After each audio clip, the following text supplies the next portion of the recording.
आसान है क्या? क्या? ऐसी मोहब्बत करना जिसके बदले मोहब्बत ना मिले।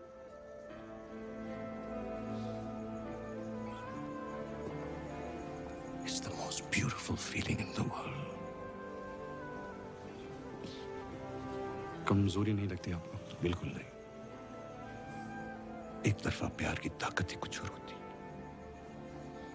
और रिश्तों की तरह तो लोगों में नहीं पड़ती। सिर्फ मेरा हक है इस पे, सिर्फ मेरा।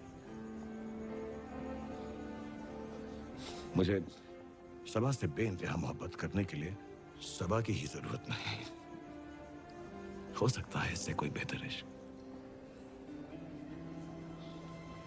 अगर बाजी इश्क की बाजी है तो जो चाहे लगा लो, डर कैसे? अगर जीत गए तो क्या कहना, अगर हारे भी तो बाजी मात नहीं,